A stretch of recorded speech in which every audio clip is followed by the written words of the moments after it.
Hello friends, my name is Theo, and today in this exciting Meissner Media tutorial, we're going to be taking a look at using the X-Right color checker chart inside of Davinci Resolve to speed up our grade and make it look just that little bit better.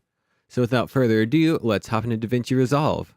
See, I've got these two clips here. I've got the clip of me holding the color checker chart up here, and then I've got this quick little clip that will pretend it's an entire interview.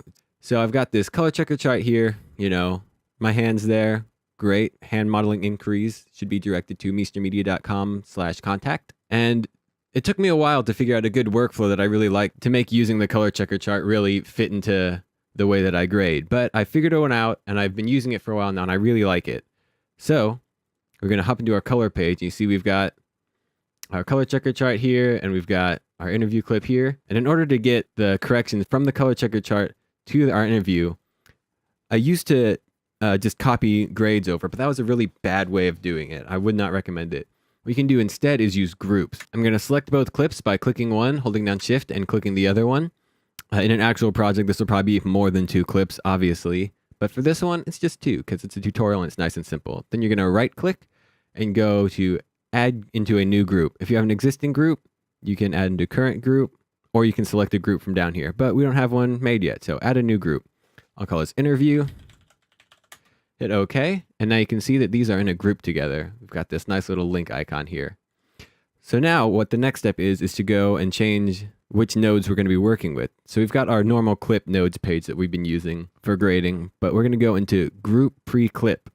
And what this will do is be a grade for the entire group before our clip grade. So the workflow this is going to have sort of color correction, quote unquote, in this pre-clip group grade. And that'll get everything sort of started to work together in a way that we want it to, getting, the colors all right, just sort of our basic pre-grade that we've been doing in a lot of other tutorials, getting stuff to a good starting point to where we can sort of finish up with an actual grade. So we've got this group pre-clip selected.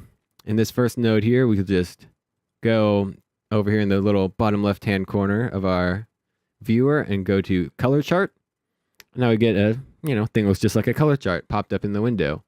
You can drag these corners just like you would a power window and resize it to the size of your color chart. And you see it only really matters that these inner boxes are in the color places. So it can be not super precise. So this is looking pretty good. The next step is to go into our color match tab down here in our little color tools area and select our source gamma. So if you're working with, a normal DSLR or something, you'll have your source gamma be Rec. 709. Since I'm using the Blackmagic Cinema camera, I'm going to be using BMD film. If you're using, some other fancy camera, just look in the manual or in your settings and see what gamma you're shooting on. Or if you just want to play around, you can have a lot of fun experimenting using the wrong gammas and color spaces. I've had a lot of fun doing that and got some really interesting looks, to say the very least. But, that's part of the learning process.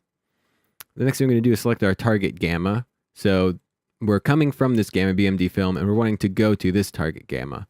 So I've been having a lot of fun with the S-Log2 gamma for grading. Rec. 709 will get you to a closer grade faster, but I really like coming from the S-Log2 gamma. It's just sort of a personal preference of mine. You can use whatever you want. Like I said, experiment, figure out what's good for you. The next thing you're going to do is pick your target color space.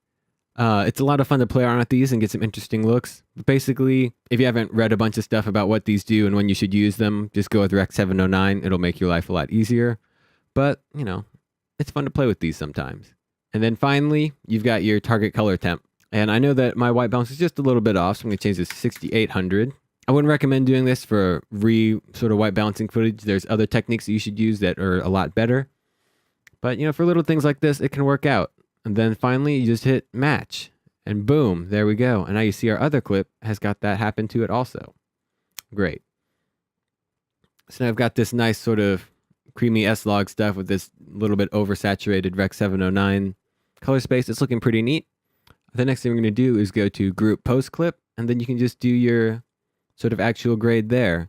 And like I said, if clips vary differently, you just do corrections inside the clip page, which is super handy. So, just real quick, just bring these guys down and up a lot. This guy down just a bit. Nice, looking good.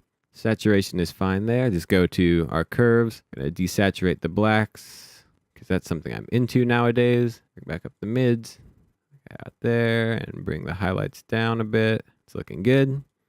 We go to our curves, hue versus saturation, and I know that Ryan's got beautiful blue eyes, and I know there aren't really many other blues in here, so I can just sort of crank that up. And this is looking a little bit not white balanced, so I'm going to go over to our primaries and just kind of bring out the green down some, bring the red down a little bit, and that's looking good. So that's, super quick, easy interview grading. If you want to, kick it up a notch, just boom, sharpen it up a bit. And now look at that. You got a pretty good looking interview. So that was just real quick, sort of how I like to use the color checker chart to speed up my workflow and help me out some. If you've got any comments, be sure to leave it down in the description because, I love to hear your thoughts. If you like the video, give it a like. If you didn't like it, give it a dislike. If you want to see more stuff like this, be sure to subscribe to the Meissner Media YouTube page. If you really like what you're seeing, be sure to share the video on your various social platforms. While you're there, check out Meissner Media's social platforms. We got Facebook and Twitter. Links are down in the description. Once again, I've been Theo with Meissner Media. I hope you have a great day, and I will see you next time. Bye.